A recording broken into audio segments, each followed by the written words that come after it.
Hey there folks, welcome back to the channel. This is going to be another whiteboard education video on how do we start to establish what do I need to do in order to fix my mobility problem. So we've established, we have what were those categories of dysfunction that we are completely in control of. You have number 3 was posture and number 4 was mobility, right? So how do we actually fix these things? How do we fix them? We have 4 primary categories of how do I fix problems. So this is going to be really quick, just kind of run through these, and then if you go through the rest of the content on my channel, it goes through basically how do we actually do this stuff and how do I create sequences and drills for helping to make my body work better. That's what it's all about. How do I optimize my performance? How do I feel like, hey, I have so much energy in my body because I'm not struggling with lower back pain or chronic headache and shoulder pain all day long. I don't feel like, hey, my knee pain is bothering me anymore, so I can actually run and play with my kids and things like that. I can actually pick up my grandkids. I can actually get my child out of the bathtub. I can actually squat down onto the toilet and wipe my own ass and not be in a lot of pain when I do it. People struggle with things like this on a daily basis and they don't need to. So there's 4 main things that we do, and this kind of creates the, what can we say, the overlying structure. It creates the outline for a mobility sequence. So if I understand this stuff, then I can create a sequence based off of this. So I basically just subdivide it into drills once I have the categories. So number 1 is that we have to go, I'm going to say parasympathetic. If this is a new word for you, I will go over it and we'll have loads of content talking about what this means. This means to down regulate your, wait for it, central nervous system. Down regulate your central nervous system. This means to calm your body down. So we understand being stressed out, having a fight or flight response, having adrenaline going, that stresses your body and it makes you more primed for dealing with a stressor, right? So when you exercise, you can do a warm-up and that will make your body more primed to receive the stressor that's the workout. If you are about to get into a fight, same thing. Your body has that big adrenaline dump. You have the exact same biochemistry. It's all the same thing, just a different magnitude. We'll talk about that later. Physiologically, we refer to that as getting into a sympathetic state. This is describing your central nervous system. Basically, your central nervous system works on a spectrum of being stressed out or being relaxed. Being more dominantly relaxed is called being parasympathetic. Being more stressed is called being sympathetic. All right, 2 terms. Typically, I'll just say relaxed or stressed, but that's what that means.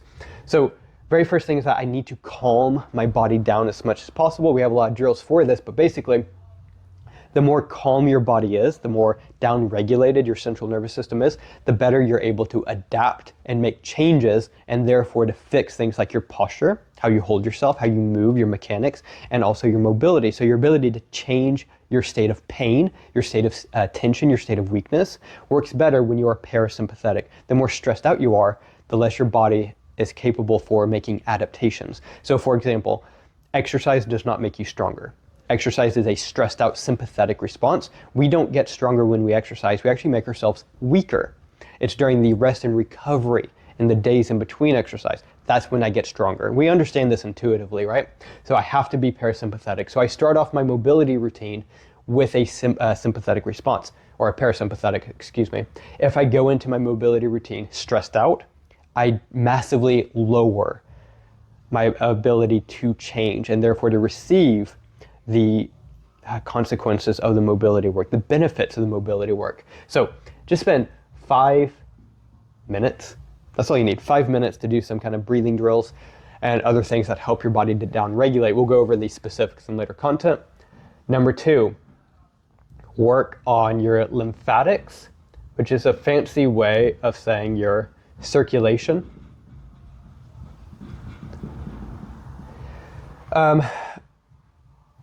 I'll talk about the lymphatics very specifically in a later video, but basically your blood flow has to get out into your body, right?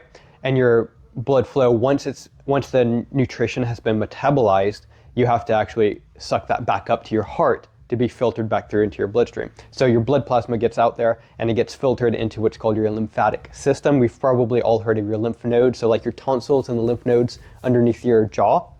those help to process and clean out your blood plasma. And that's actually where your immune system largely lives, in your lymphatic nodes and also in your digestive system.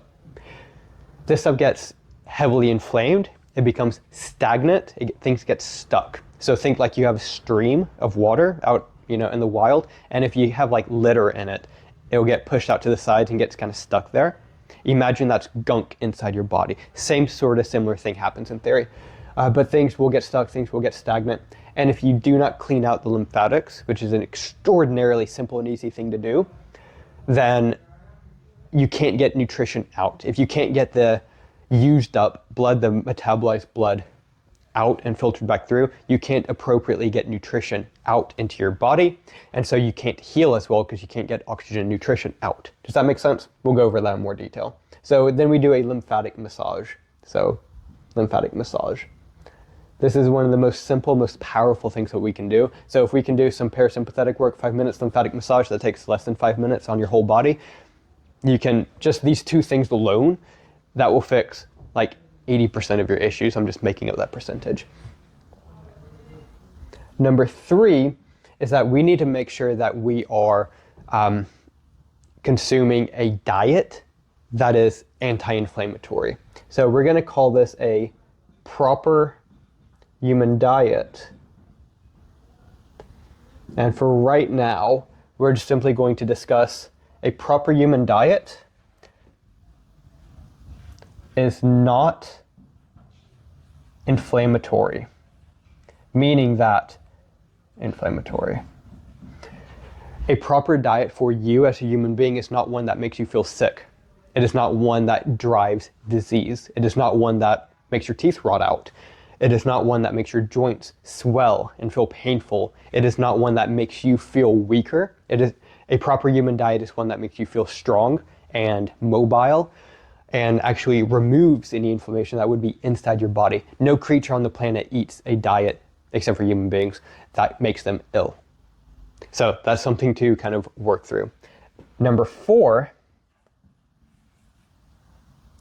is variable resistance training. This is strength training for when you're injured.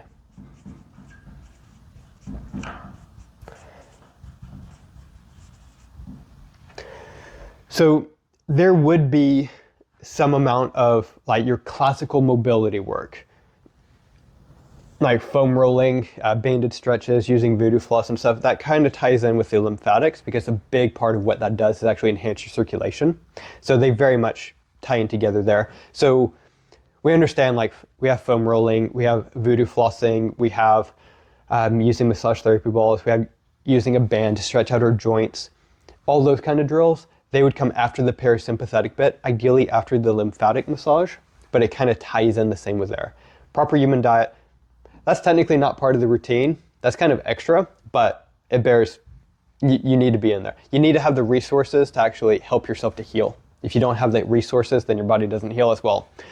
All right, variable resistance training. This is stuff, we got a load of content ready to come out pretty soon.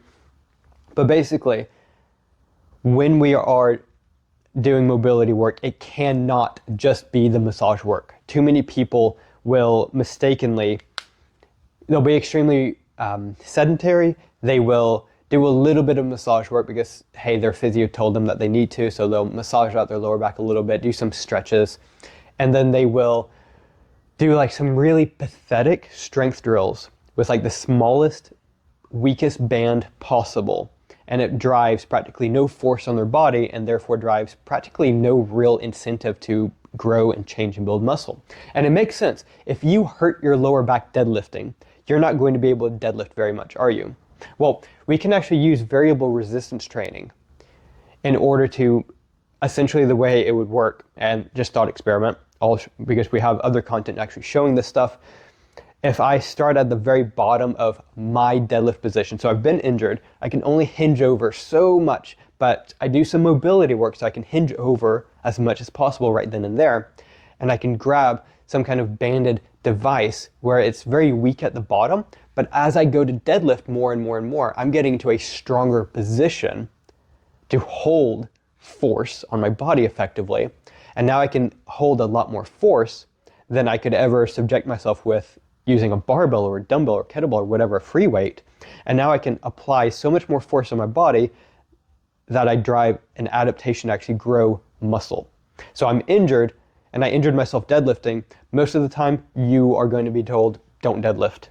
What we're going to do instead with me, and this is the big difference, this right here is the big difference between having a proper mobility coach work with you versus a physio. If you hurt your back deadlifting, a physio is going to help to get you out of pain. If you hurt your back deadlifting and you come to me, we're going to go over how you were deadlifting. We're going to teach you how to deadlift better, because deadlifting does not hurt your back. Deadlifting poorly hurts your back. We're going to go through all of this stuff to enhance your ability to deadlift, and we're going to get you back to deadlifting even stronger than you were before, without pain and without feeling like you're going to hurt yourself, because you've learned how to deadlift properly.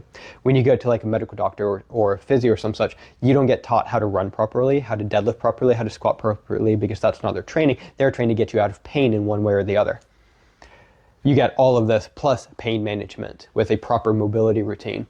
So we can actually take someone who's hurt their back deadlifting and get them stronger deadlifting than they were before. And we will use that process, because if you appropriately get some strength training done, you increase things like your testosterone levels, like your human growth hormone levels. That drives growth and adaptation and change inside your body, right? So if we get that, we use this stuff to kind of prime your body for receiving this. This is the most important thing, but you have to prime your body using this stuff as well as possible. So again, if you've hurt your back deadlifting, you're not going to be able to hinge over too well. We use this to allow you to be able to hinge over more and to be able to get more out of the strength training. And you can really compound the effects of it extraordinarily effectively. But that's basically how a proper routine will go. Go parasympathetic, do the lymphatics. On the side, make sure you're eating a proper human diet, something that does not actively harm you, and then get in the variable resistance training. That makes sense. Kind of ignore that the proper human diet is on the side and should be happening all day long, all week long, throughout your whole life. That makes sense. All right, any questions, let me know below. Thank you guys. I'll see you guys in the next video. If you suffer with chronic pain, chronic injuries, athletic injuries, I have got you covered. My name is Ethan Hammond, and I am a strength and rehab specialist. I work with people who want to return to sport and fitness, but feel that they can't because of pain and injuries. I've helped people with conditions such as lower back pain, ACL tears, shin splints, neck pain and chronic headaches, and so many more things. Now, a lot of you will be going through things like this, like what I just listed above, and you're saying that you cannot train anymore. Bullshit. You have got to train, and you've got to train right. Train or complain, that is the way this works. Now, I work in person in Southampton, England, but I have online services as well if you're a bit further out. And I also offer free consultations to get you started with a free game plan and strategy for getting out of pain. All you have to do is to send me a text or a WhatsApp message to 07-305-231-339, and I will personally get back to you in the next 24 hours to get you started on the road to proper recovery. If you are serious about leveling up and making real change, this is how you start.